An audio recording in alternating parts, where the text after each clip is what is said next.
Hare Krishna, my dear Prabhus, dear Matajis. Good morning. Thank you for joining our Japa session. Please continue finish your rounds today. Read Srila Prabhupada books, do our sadhana, and be Krishna conscious.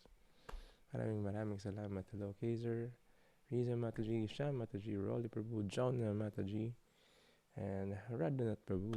Good morning. So, good morning.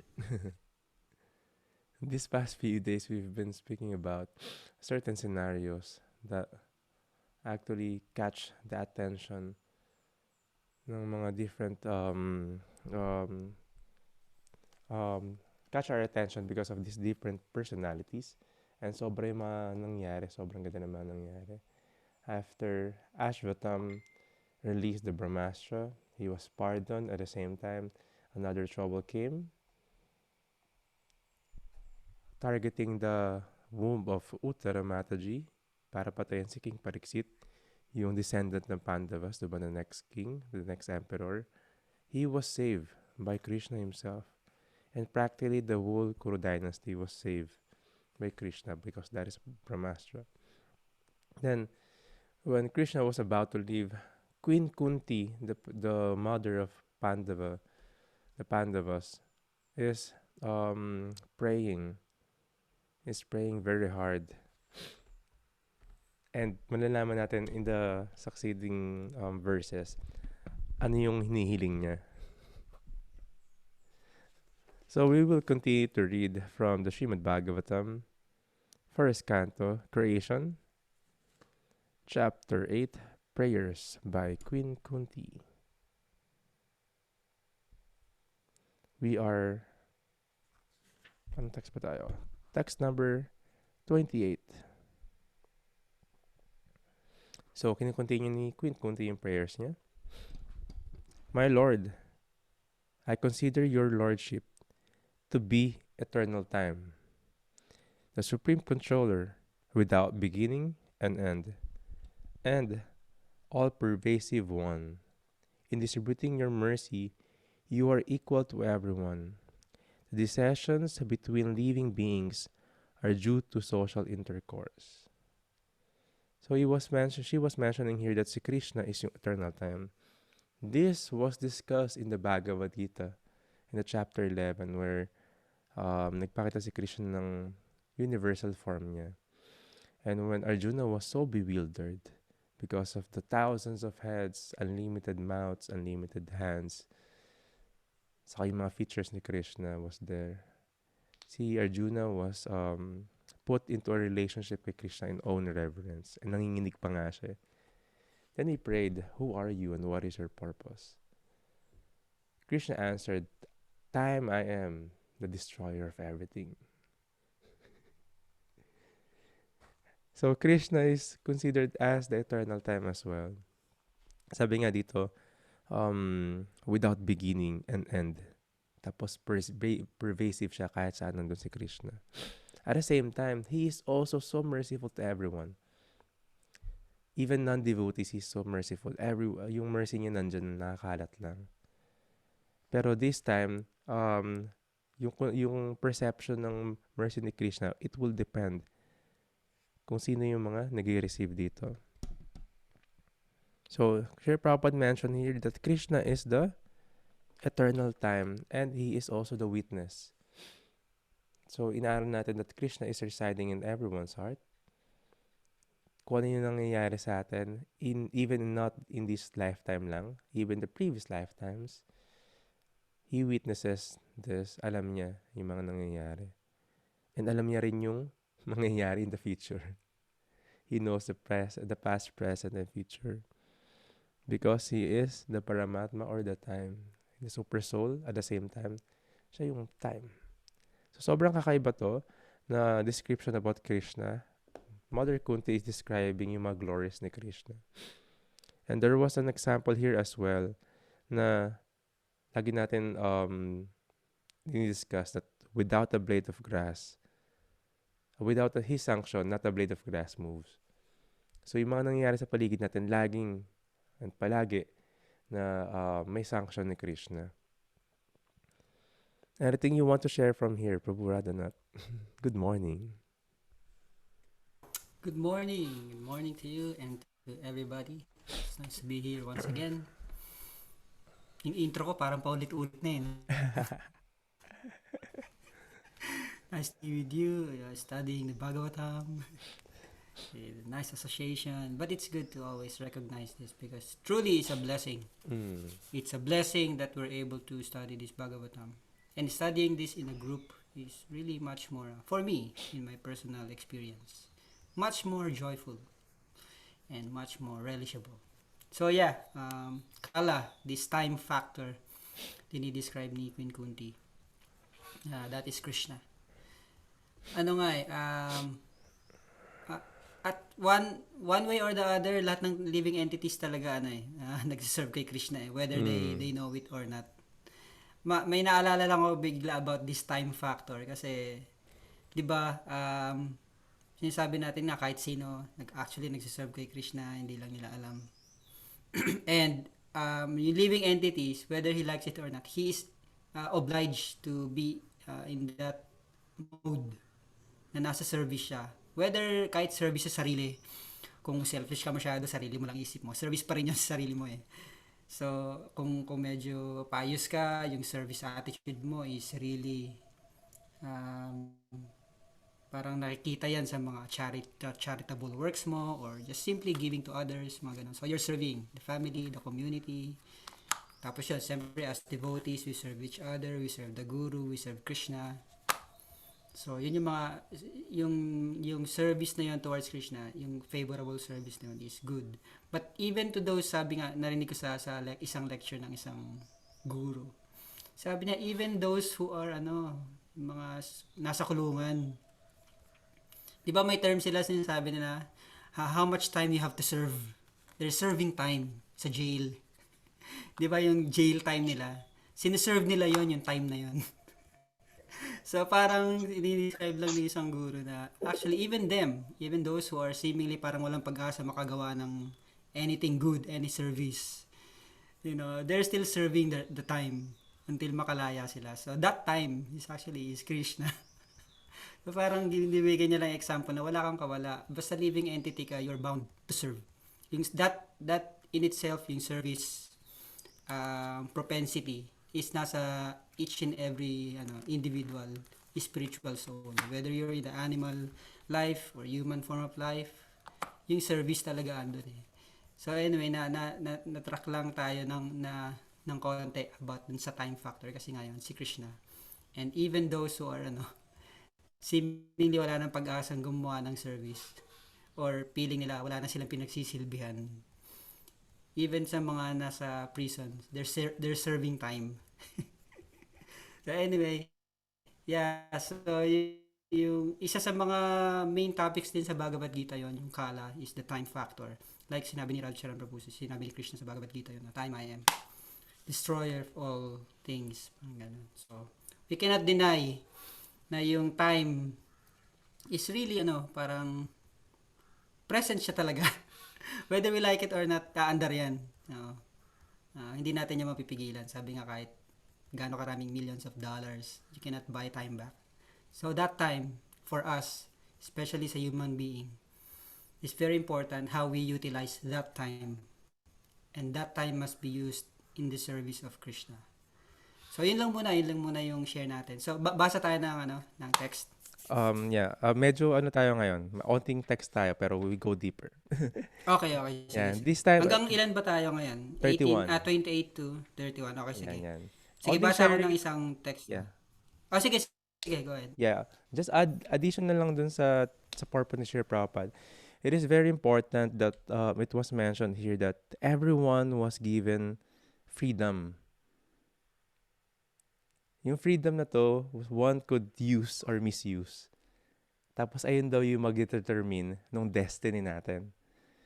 So sabi rin dito yung life natin was predestined. It was predestined because of our freedom in the previous lives or previously. Tapos because of time, malalaman natin what will happen. And depende rin sa freedom natin kung paano natin i-use yung mga darating from destiny. Kaya nga meron sa scriptures na mga astrology, merong medyo nakakita ng may skill sila or may talent sila to see this, to calculate yung stars because it was predestined because of our freedom.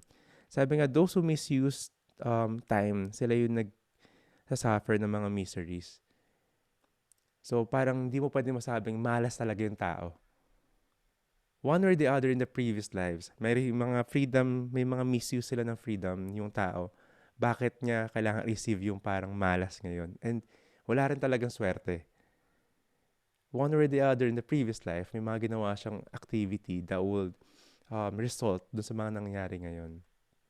Pero, those are the destiny and fate. The question is, ano uli yung gagawin mo sa freedom ngayon? Ayun yung big lesson ni time, ni Krishna. Because of this factor na meron tayo, na freedom, yung free will natin, it will move forward kung ano nangyayari in the future. At the same time, ayun nga yung sinasabi ni Kunti rito, yung mercy ni Krishna equal. Depende lang sa atin paano natin gagamitin yung freedom na yon. And it will be discussed sa next verse. Radhanath Prabhu, please. Text number 29. O Lord, no one can understand your transcendental pastimes, which appear to be human and are so misleading. You have no specific object of favor, nor do you have any object of envy. People only imagine that you are partial. Yan. Basa tayo ng purport konti. The Lord's mercy upon the fallen soul is equally distributed. He has no one as the specific object of hostility. The very conception of the personality of God as a human being is misleading. His pastimes appear to be exactly like a human being's, but actually they are transcendental and without a tinge of material contamination. He is undoubtedly known as partial to his pure devotees, but in fact he is never partial, as much as the sun is never partial to anyone. By utilizing the sun rays, sometimes even the stones become valuable, whereas a blind man cannot see the sun, although there are enough sun rays before him. So I guess dito sa first paragraph tinatakal ni Srila Prabhupada yung very nature ni Krishna na yes, we can say and it appears to be that Krishna's pastimes, Krishna's dealings, di ba? Towards his enemies, so-called enemies. Wala na talagang enemies si Krishna. It's all pastime. It's all for us to get a nice understanding of what Krishna's actual position is. And yun nga, seemingly partial to devotees. But sinasabi ni Srila Prabhupada dito, he's never actually partial. It really dependent. He's always equal to everyone. Just like the Pandavas, bakit ganun ka favorable si Krishna sa kanila? Because practically they are really surrendered soul towards Krishna. And bakit siya ganun kala Duryodhan, sa mga ibang ng Kauravas? Because they're envious of Krishna. They're envious of the fact that Krishna is the Supreme Personality of God. And they don't see that. Hindi nila tinitignan yun. Ayaw nilang makita yun. Envious sila kay Krishna. So sinasabi din dito ni Srila Prabhupada na parang ganon. Yung mga pastimes ni Krishna na seemingly parang human-like, yun yung pinagpipiestahan ng mga envious persons, atheist, na according to their own understanding, they think that because they have the same experience or they cannot see any difference at all, Krishna is doing this, I can also do that. Parang dinideny nila yung existence ni Krishna. And because of that, you can see the envious propensity, envious mentality ng living beings, that he's so blinded. Sabi nga, he's so blinded that they can see even though the sun is there. Diba? Ibinigay ni Srila Prabhupada nice example na just like a blind man, he cannot see. Although the sun is really up there, that even the stones nagiging valuable just because of the sun's rays. So what do we do? What do we do in order for us to actually see that sun's rays, or that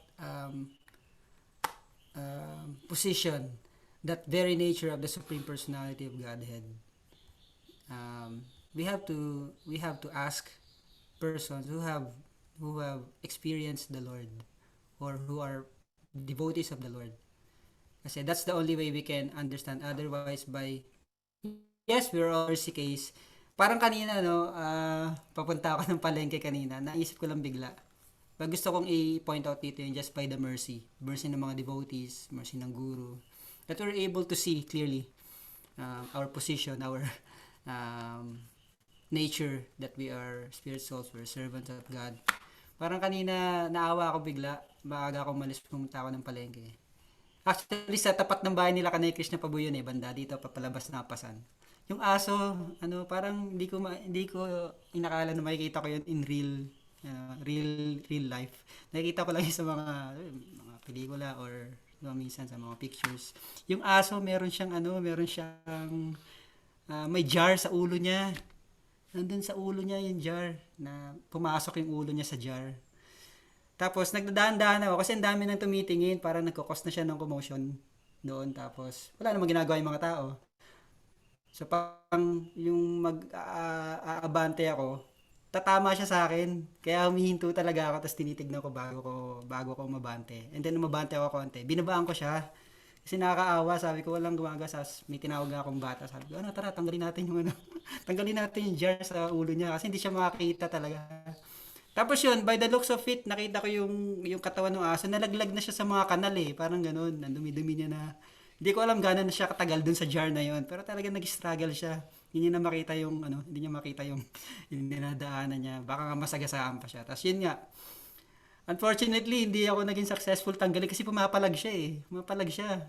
Try ko tanggalin yung jar sa ulo niya, medyo mahigpit. Tapos sabi nung alim, wala, mukhang hindi matatanggal, kailangan yan, may cutter. Ako yung ginagano ko, wala, maano siya, may piglas siya. Hindi ko nagawa, sabi ko, okay. Naawa na lang ako na iniwanan ko siya ng ganun. Pero, ayun, nalaglag uli siya sa kanal. Buti yung kanal na nilaglagan niya that time, wala naman masyadong tubig, parang dry lang na kanal. So, at least safe na siya ron kaysa sa nasa kalye. So, inisip ko lang kanina, nagre-reflect ako. Actually, at some point, ganun yung position natin sa material world Sabi nga nung Ari, siguro may nakita yan ng pagkain dyan sa jar, kaya niya pinasok yung ulo niya. Kaya lang, hindi niya na matanggal.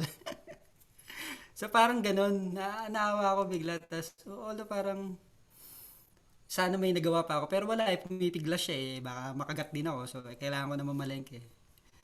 Nagre-reflect lang ako na at some point, ganun din yung natin yung position natin Andun din tayo sa sitwasyon na ganun Na parang na-attract tayo, sa material world na-attract tayo ng mga offerings ng material world na ganun. Kailangan natin ipasok yung ulo natin, thinking na makakapag-enjoy tayo nun. Maybe, sana may pagkain talaga yon no? Para naman sana hindi lang nakakatawa yung nangyayari.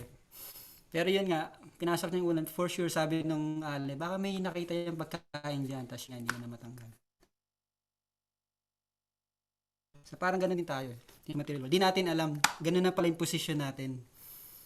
Hindi na natin matatanggal mag-isa yon yung kung nasan tayo na sitwasyon na ganun. Only by the mercy ng mga tao na matanggal yung na yun, yung jar sa ulo ng aso na yun kasi nakakaawa siya. So parang ganun din yung guru or the devotees. Only by their mercy na matanggal yung covering na yun so that we can again see clearly kung ano ba talaga yung dapat natin gawin sa time natin, diba, sa buhay natin.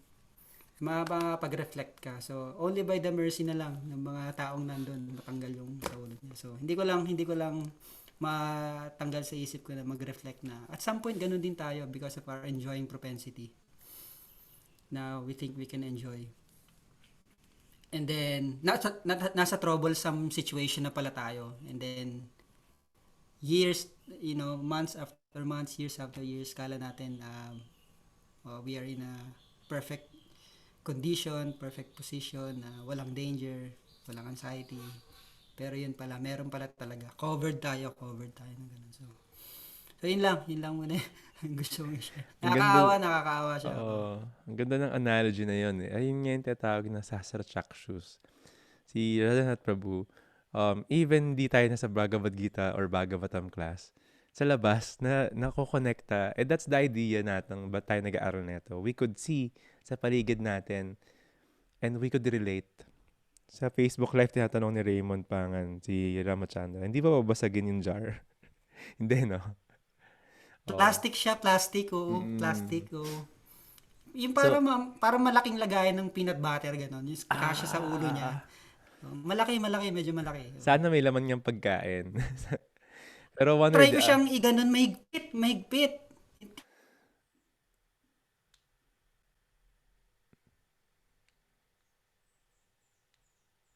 so mahigpit nga. Well, that's one thing. That's one thing na ano, Pag nakita, scenario. Yan, you're back, you're back. Ako ba'y nawala o ikaw? di ko alam eh, parang steady naman ako rito. Baka ako nga. So, grabe Ayan. nga yung ano, yung scenario na yun. And, ayun yung free will natin. Minsan, may offering nga sa atin. Tapos, meron tayong decision making na gagawin. Pero yung mga sitwasyon, mahirap labasan. May mga ganun eh, may papasukin tayo. It's either gonna be etong by action, by yung mindset na gusto natin pasukin. Pwede tayo mag-dive deeper sa idea na hindi natin malalabasan basta-basta yon. Again, sabi ni Quint Conte rito, um, si Krishna, very unfavorable sa lahat ng tao. Pantay siya. Just like the sun. Hindi siya namimiling sun. Diba? Pagkasikat ng araw, lahat may araw. Ang tanong lang may mga taong may choices eh. Ito diniscuss ni Sir Prabhupada in the second, hindi, last few sentences sa paragraph, the first paragraph, na may mga taong completely against the service kay Krishna. And truly enough, nasa dark na sila. Is there talagang kinokontra or choice nila talaga yon? Nagkatago talaga sila sa sun. Sobrang nagkatago sila. May mga taong nag-expose sa sun. Sila yung mga pure devotees. Alam nila, then alam nila yung, ayun dyan yung benefit ng sun, and they're exposing themselves. Pero may mga tao rin na bulag.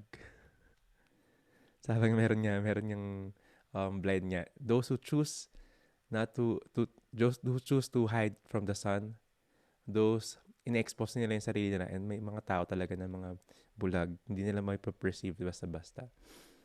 And only by the mercy ng mga ibang tao sa paligid. Like sabi ni Yadat Prabhu, those who are in the light, those who are seeing it, ayun yung nakakakita nun. And ayun yung meaning nung Omagyana Miranda siya. Torchlight of knowledge. Kasi nasa darkness tayo, just like the sun, we will receive that. Doon natin mas maiintindihan, doon natin mas maliliwanagan. Ayun lang yung saving grace natin, ano? Otherwise, like just like the dog, even for a lifetime, hindi niya basta makakaalis doon. Unless siguro pumayat siya ng todo, tapos lumuwag. Pero, much suffering, much suffering. Or baka naman nag-enjoy din siya. We don't know. May ganong mga tao na ano or hayop na feeling nila nag-enjoy siya. Like the camel, it was given an analogy sa Srimad Bhagavatam. Yung camel is eating cactus in the desert. Kasi syempre, very limited yung mga halaman doon. So, kinakain ng camel ng cactus. Then, nag-enjoy siya sa cactus. Very juicy daw. Diba? Crunchy. Pero hindi niya alam, blood na niya natitikman niya. Ayun na yung juice na feeling niyang nare-relish siya sa thirst and sa hunger niya. This is living in the material life. Sa sense gratification. We're trying to enjoy it. Feeling natin ayun na yun, pero it causes our very own life. And it will have such negative effects sa atin. So hopefully, by the mercy ng mga tao, mapunta tayo doon. Tingnan natin mamaya, dadaan ako doon kung anong ganap. So yes, ayun nga yung example na yun. We'll read sa next text. Text number 30. Of course, it is bewildering, O soul of the universe, that you work though you are inactive, and that you take birth, though you are the vital force and the unborn. You yourself descend among animals, men, sages, and aquatics. Verily, this is bewildering. So, sobrang, sobrang, ano to, sobrang bewildering nga daw. Kasi, si Krishna, the Supreme Personality of Godhead, biruin mo yun, nag-descend siya, hindi lang sa human form, hindi siya nag-descend as God lang talaga. May human form siyang nag-descend. At the same time, nag-descend din siya ng, minsan, animal siya. Minsan, in the saintly, mga sages, mga saintly person, minsan yung animal na yun, aquatic pa. So if one is not understanding this, not in the right source, kapag titignan nila very mundane kung sa perception nila kung paano sila mag-isip, lilito talaga sila.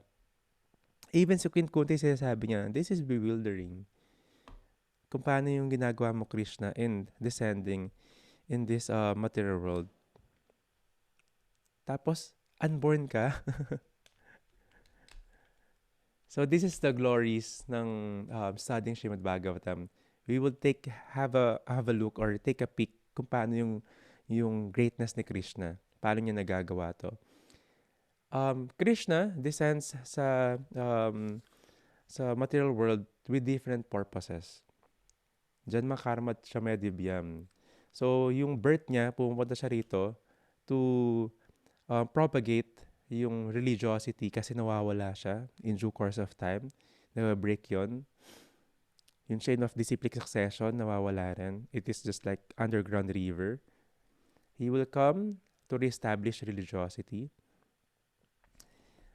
Tapos yung isang favorite niyang gawin na hindi niya magawa sa spiritual world, he will come here to have sports para makipaglaban sa mga demons.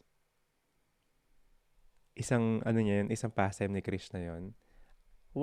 Another one is, and ito yung greatest na purpose ni Krishna is to have loving relationship sa mga devotees niya. Because yung pagbaba ni Krishna rito is by the request ng mga devotees. And yung mga devotee lang, yung mga kaintindi nito. Other than that, kahit yung mga philosophers, kahit yung mga scholars, they wouldn't easily get this. And by praying ni Queen Kunti, she's trying to understand and glorify Krishna. Because of your greatness, ito yung nangyayari. It may seems like na nephew kita this lifetime, pero I surely know na hindi. And she's praying. Then we can read text 31, or if you want to share something from this one, Radhanath Prabhu. Yes, kasi yung nabasa natin yung translation, no? Of course, it is bewildering, O soul of the universe, that you work, so you are inactive, and that you take birth, though you are the vital force and the unborn. You yourself descends amongst animals, men, sages, and aquatics. Verily, this is bewildering. So, yung narinig ko yung bewildering na mga words ni Queen Kunti na ginamit niya. May naalala ako biglang verse sa Bhagavad Gita, kaya hinahanap ko dito eh. Sinabi ni, actually sinabi ni Krishna yun eh. Ni Arjuna sa Bhagavad Gita sa chapter 10, text number 14, yung verse na Ritamanye, yung Vada Shikeshava, Nahite Bhagavan Vyaktir, Vidur Devanadana. Sabi niya, O Krishna, I totally accept as truth all that you have told me. Neither the demigods nor the demons, O Lord, can understand your personality. Galing, no? May rhyming pa, no? Bhagavad Gita, ang galing. Yung, parang origin yata ng ano yun, yung mga yung Mga pagka-poetic bars. ng mga but anyway, yeah. Oh, may yung mga bars nila ano yung tutugma at saka may rhyming eh. So anyway, yun yung sinabi ni Arjuna. Tapos in-explain ni Srila Prabhupada niya, that's just to explain na Krishna is not cannot be approached by envious persons. They cannot see Krishna who he really is because they are envious.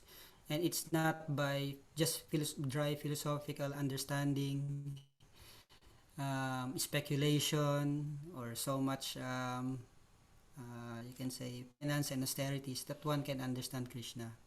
Sri Prabhupada explains na makukuha mo yung mercy ni Krishna pag gusto ni Krishna kang bigyan ng mercy. And Binibigay niya yun pag nakita niya na yung devotees is nag-serve sa kanya. So, kaya nakuha ni Arjuna yung mercy na yun to see Krishna who he is and to understand him clearly without any doubt because Arjuna just accepted Krishna's authority. He followed Krishna's instructions. He surrendered to Lord Krishna. And because of that, nakuha niya yung mercy ni Lord. And then he can understand. And hindi makukuha ng mga mga just by philosophy or dry speculation. Krishna will never be understood by those persons, especially those who are envious. So napakagandang hope sa atin yun na hindi natin kailangan masyadong maging matalino sa mga scriptures. Of course, it's nice that if we know something about the scriptures, but ultimately all the scriptures is to just convince us, proving to us that Krishna is so merciful that you simply surrender to Him. We do some service to Him, and He will protect us from this bewilderment. He will protect us from yung sinasabi nga ni Radha Charan Prabhu kanina, may karma pa rin tayo dito. And ini-enjoy natin or pinagsasufferan natin yon yung mga na-accumulate natin ng mga past activities natin.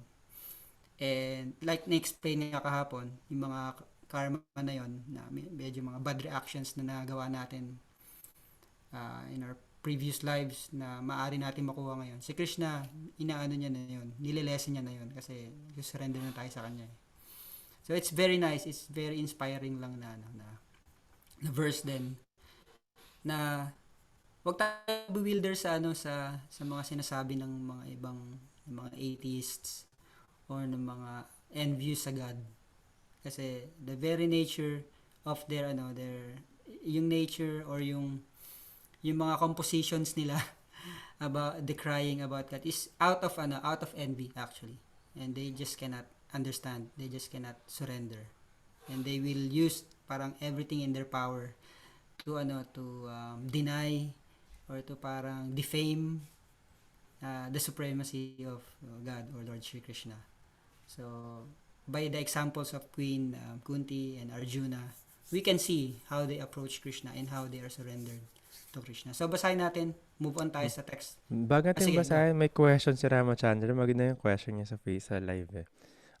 Please help me sa answering ito, Prabhu. Sabi ni Ramachandra, Raymond Prabhu, ibig sabihin po ba dahil may predestined na tayo, lahat ng mangyayari sa atin ay kahit you work hard for it or not work hard, it will happen? Destination, di ba? Destiny, fate, or predestined. Fate, di ba? One way that I could see it, based on sa teachings sa scriptures, saka it was, I think, discussed further when we were in Pune, India. Yung destiny kasi, parang sabi nga, yung nakalaan na pera na pupunta sa'yo this lifetime, na yun eh. Naka-destined na siya. You work hard or you don't work hard, may dadating or may walang dadating. Kumbaga, hindi lang equivalent ng sipag yung result na makukuha natin. Maraming masisipag, maraming nag-work hard, pero hindi sila nagiging millionaire, hindi sila nagiging billionaire, or laging maraming nangyayari para mag-suffer sila. That is, part of it is destiny. Part of it, kasi may previous life na mag-a-affect ng buhay natin ngayon. At the same time, yung free will ngayon would affect yung mga immediate na result. Merong ibang tao, walang kasipag-sipag, pero ang swerte lang. If you watch, merong mga tao nanalo sa loto, hindi lang once. Tapos, ang dami lang, may naalala ko yun, naalala ka na yun. Meron kaming nagugupit sa amin dati.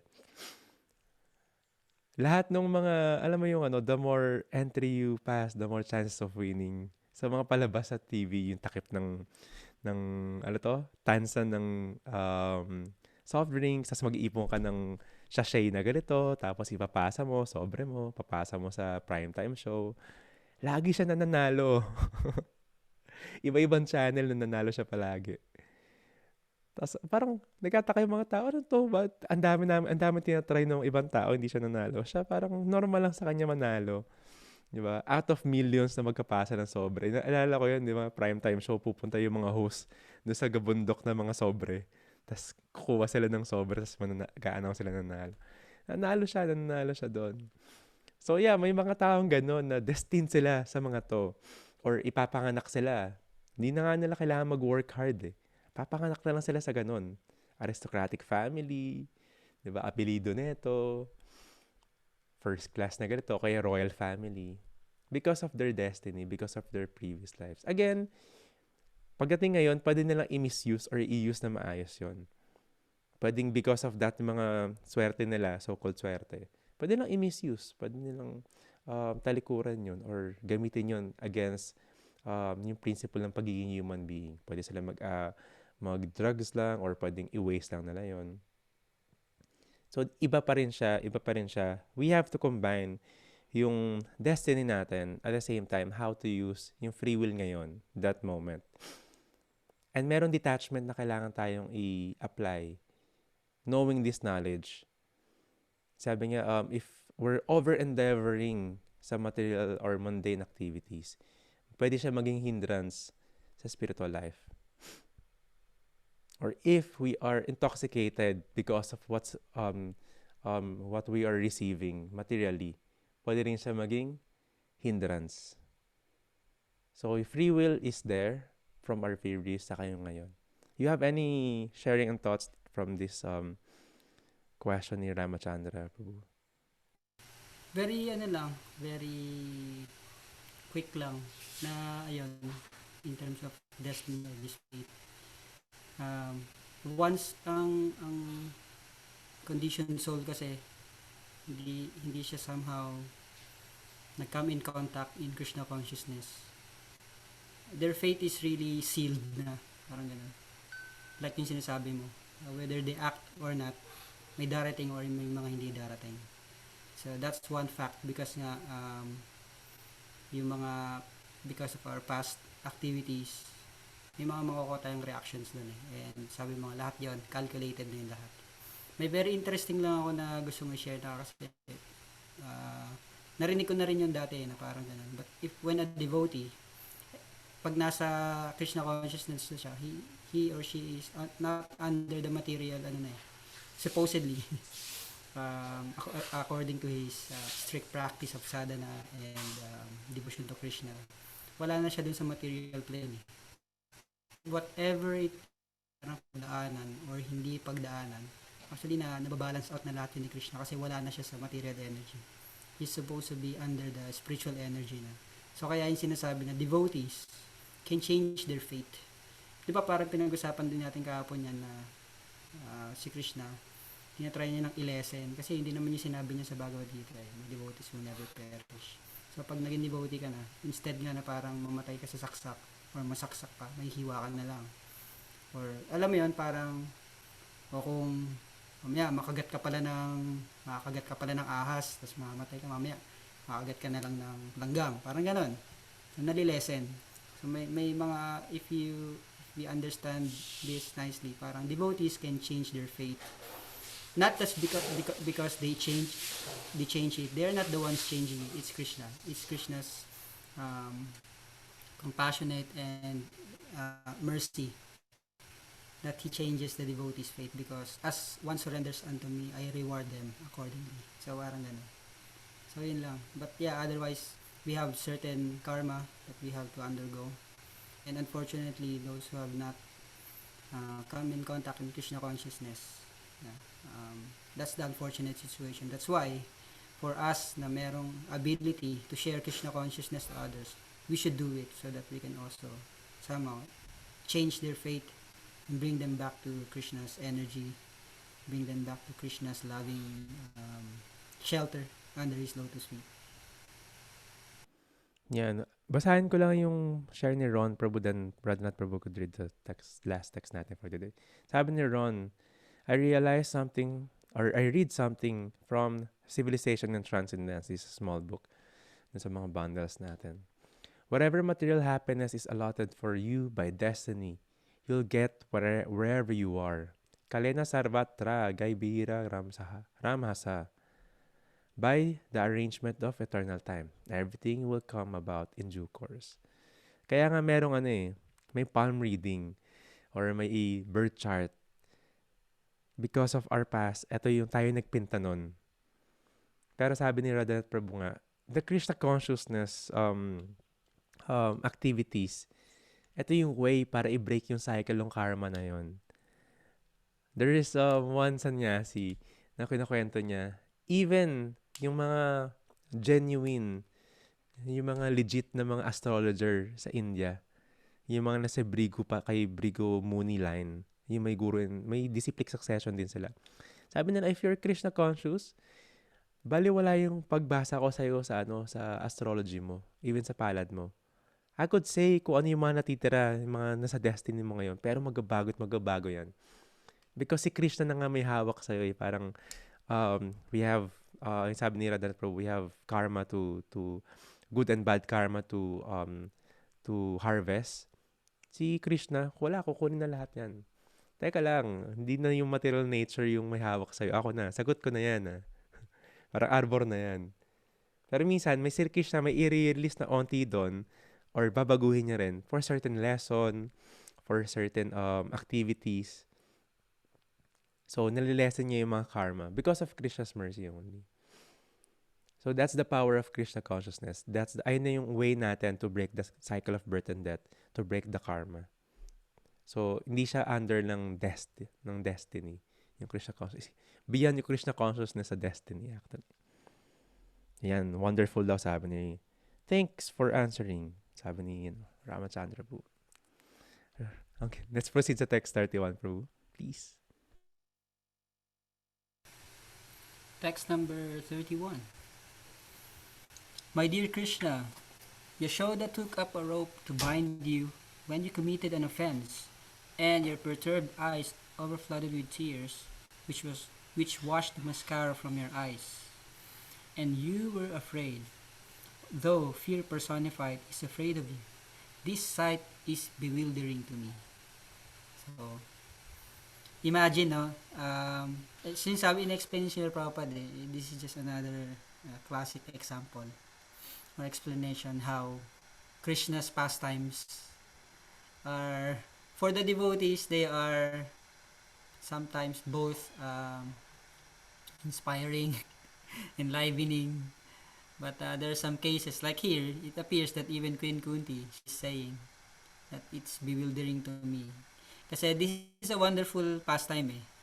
This Damodar Lila. The Damodar Lila is the pastime of Lord Krishna when he was about 5 years old, 7 years old, or maybe younger.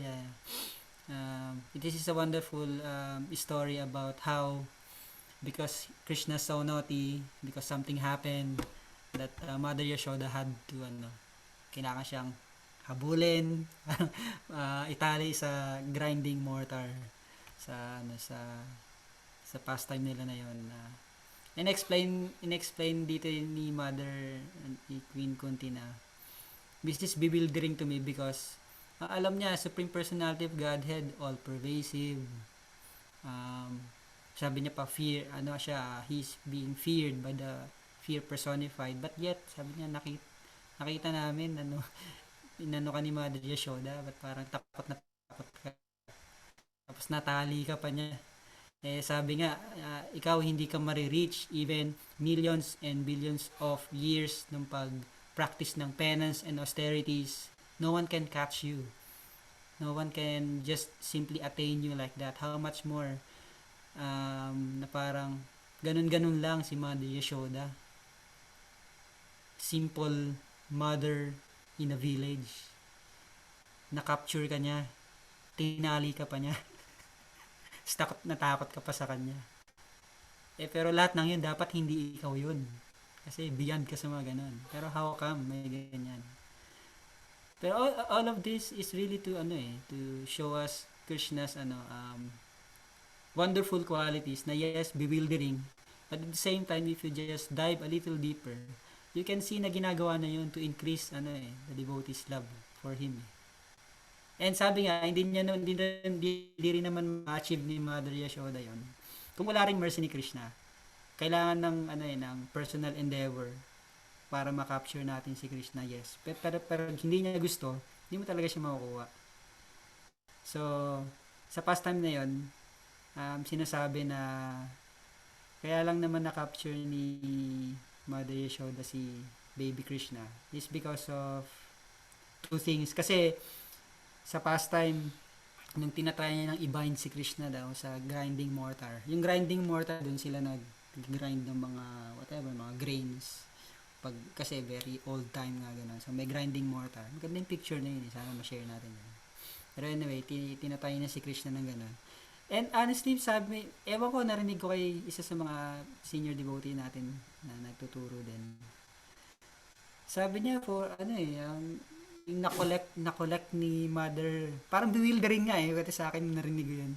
May nagsabi ro sa kanya na, or nabasa nila na, yung na-collect ni Mother Yashoda na ropes, nung tinatry niya itay si Krishna, kaya lang, laging two fingers too short, na hindi niya ma-bind na ganun. Kailangan niya na naman kumuha ng another set ng mga tali. Ano yung mahaba yung na-accumulate niya na mga ropes para umabot yata ng ano ba yung pagkakasabi niya? Anyway, basta mahaba. Ayoko na lang ibigay yung figure. Basta humaba. Humaba yung rope. Kumapal na kumapal. Pero hindi niya pa rin hindi niya pa rin matay si Krishna. Para na-explain niya doon nga na yung two fingers short na yun na gap is actually representing yan. Ano, paganda yan. Yan, inabol ni Mother Yashoda, Krishna, and then eventually ito na. Napakagandang depiction to. This picture is always parang ito yung standard na kailangan nating i-meditate upon pag dumating na yung Kartik time and we're singing these very nice prayers na Damodar Ashtakam. Kasi parang perfect depiction to na yung eyes ni Krishna in fear, Mother Yashoda binding him like this. So very sweet kung titignan mo. And Krishna gives himself up to his devotees. Yes, yung two fingers gap na yon ang nire-represent na doon is number one, our endeavor, our parang our actions, endeavor natin, our the things that we do in order to attract Krishna. But at the same time, yung another factor is Krishna's mercy. So it's a combination of both. Then we have a chance to capture Krishna like Mother Yashoda did. Kasi parang hindi rin binigay ni Krishna ng madali. Gusto niya rin magkaroon ng loving exchanges sa mother. So all of this is actually just to depict how Krishna again is being seemingly parang partial. Pero he's not partial. He's just nag-ano lang siya, nagre-reciprocate lang siya sa tindi ng pagmamahal sa kanya ng mga devotees niya. And his mother Yashoda. So, all of this is for us to be attracted once again to Lord Krishna's wonderful pastimes and not become those who are just staying in that category na envious or not believers. Kasi it's a wonderful thing that Krishna gave us a lot of these wonderful pastimes. Kasi nga yung mind natin pwede ma-attract ng so many other things. But all these pastimes are supposedly for us to be attracted once again to the loving pastimes and characteristics of the Supreme Personality of Godhead. So yeah. Ganda, ang ganda. And actually, if you're much more familiar with the practices sa Krishna consciousness, magugulat ka every year na lang.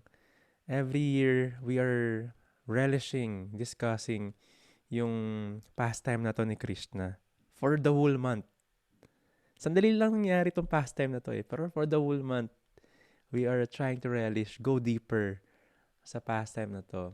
And it is bewildering as mentioned was by Queen Kunti. Bakit? Because of Krishna. We all heard about Maya. illusion. Maya would cover or kick us. Yung dalawang ginagawa ni Maya. Covering and kicking potency niya. To cover with the curtain of illusion.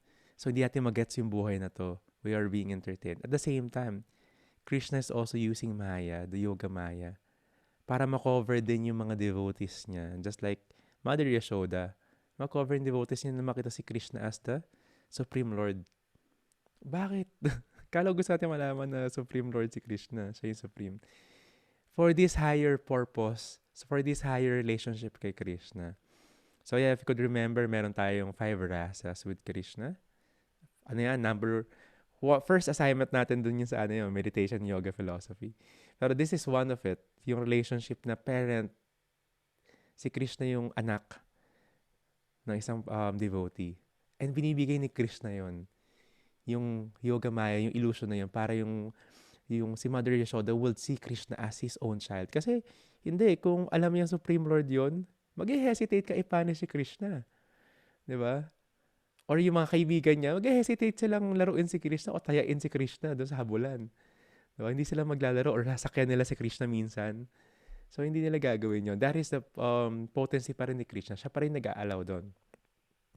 And it is very interesting bakit nangyari tong punishment kay Krishna.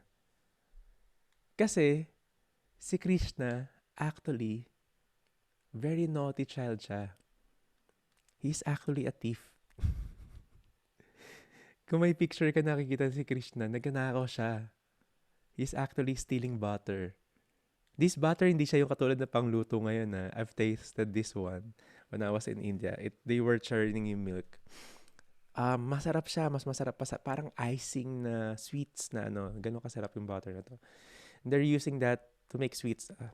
Then yung mga tao sa Vrindavan, yung mom niya, yung mga gopis, yung mga nanay ng mga kalaro niya, they're making this and they're storing it. May mga storehouse sila. They're putting it a jar. Sakto jar yung pinag-usapan natin kanina. Jar, tapos sinasabit nila para hindi lang sa animals kasi yung mga bata, ninanakaw din nila. Kasi sobrang sarap niya. So si Krishna, the greatest thief, he will go sa mga different houses para magnakaw ng butter na yon. And mind you, hindi lang siya mag-isa. May mga, may mga culprit na mga kasama doon. May mga accomplish. Then, they will steal jar. Siyempre, mataas eh. They will get yung ibang jar. Babalik na rin nila. Magkapatong-patong sila na Lord Balaram para makuha nila yon. And when they get that butter, sometimes binibreak nga nila para makuha nila eh. Krishna will distribute this butter. Hindi lang para sa kanya, pati para doon sa mga monkeys na kalaro niya. So by this, may story yung bakit nandun yung ba't binibigyan niya yung monkeys. Pero I'll spare with the details sa pag-usapan natin yun. So by that, didistribute niya yung mga butter na yon. And nahuhuli siya pala. Hindi siya nahuhuli directly, pero nalalaman ng mga gopis yung pagnanakaw niya ng ganon. Si Mother Yashoda, nangyari din yung ginawa ni Krishna kay Mother Yashoda. And because of these naughty activities ni Krishna, that's why gumagawa siya very special na mga butter para din nagawa ni Krishna yon. But still, ginawa uli ni Krishna. So what is the significant here? Krishna is the greatest thief. And ginagawa niya tong bewilderment na to, ginagawa niya yung mga pastime na to, para saan? Kasi we are so illusioned. We are here again in the material world. We are harvesting yung mga karmas natin, yung destiny natin. Nandun tayo, lulong na lulong tayo doon. But He is stealing our hearts. With the help of His devotees, yung mga associates niya. And when He got this, because of this, yung nectar na to, He's just distributing it just like how He distributes the butter. He's the greatest thief kasi alam mo yung number 1 na kukunin niya sa'yo. Hindi material things lang. Siya naman yung may-ari ng lahat eh. Tayo nga yung nakiki-own, lord it over material nature eh. No, ang gusto niya kunin yung puso natin. Sabi nga ni Jonah, ano yung catch dito? Ano yung catch dito? Sa mga ina-attend doon yung mga classes, ano yung catch dito? Siya pala yung catch. Tayo pala yung catch. And wala naman tayo ma-offer kay Krishna kundi yung love and devotion na yun. Just like the 2 fingers too short. in love and endeavor, wala tayong mabibigay na, ano eh, na, oh, Krishna, nakaway mo na to. Diba? Siya may-ari na lahat, wala tayong ma-offer. Only that love and devotion. Kaya si Krishna yung considered the greatest thief. Pag pumunta ka sa Vrindavan, may makita ka mga ano nga doon, t-shirt, di ba? I lost my heart in Vrindavan. Kasi mind you, parang yes, last night pinag-uusapan na, ano ba to? Ba't ba ako attend ng class? Ba't ba ako tumatagal dito? Bakit ba ako, ang tagal ko na sa Krishna consciousness? Ang dami ng struggles, ang dami kong nakikitang hindi naman okay, na parang hindi dun sa paradise na iniisip ko. Or ang daming obstacles from my senses and from other people around me. Wala eh. Ninakaw ni Krishna yung puso mo eh. Wala tayong magagawa doon, kundi parang, wala, Krishna. Have to give it all kay Krishna. And that is potency ni Krishna, and gusto niya yon. And with ano yon, ginawa ni Krishna yon, not touching our freedom or free will. Pero of course, meron siya mga sinet up sa paligid. Because we decide, we're looking for Him one way or the other because of our experiences sa buhay. We're searching for Krishna. We're trying to serve Him, sabi ka ni Radhanath Prabhu, we're trying to serve Him in different ways. So with the arrangement ni Krishna, andyan yung sun, then okay, sige, ayoko na lumabas, lalabas na ako rito sa shade, sa darkness, sa shadow. I want to be exposed sa sun. I want to expose the love ni Krishna. Then, wala ka na magagawa doon. Hawak na ni Krishna yung puso mo. It may seems like si Krishna tinatali natin siya, pero He allowed. And because of that, that's the only way we could also catch Krishna. Because of that surrenderness natin, ibigay yung heart natin. Si Krishna, He will be tied by the love and the endeavor, just like what happened kay Mother Yashoda. Any last words, Radhanath Prabhu? In that same note, mga stealing na yan.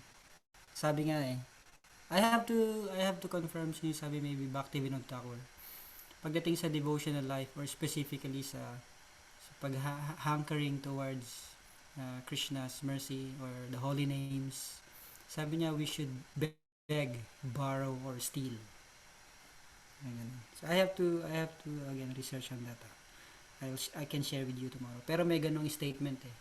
So kung pwede rin natin, kasi nga sabi nga yung mga propensities natin actually nanggaling din kay Krishna yan eh. Meron tayong enjoying propensity. Kay Krishna nanggaling yun kasi He's the supreme enjoyer. He's the supreme thief. So, in that when you speak about spiritual life, we should really, this is it's a nice mood of a devotee that he will do anything and everything para lang magkaroon ng spiritual life or ma-enhance yung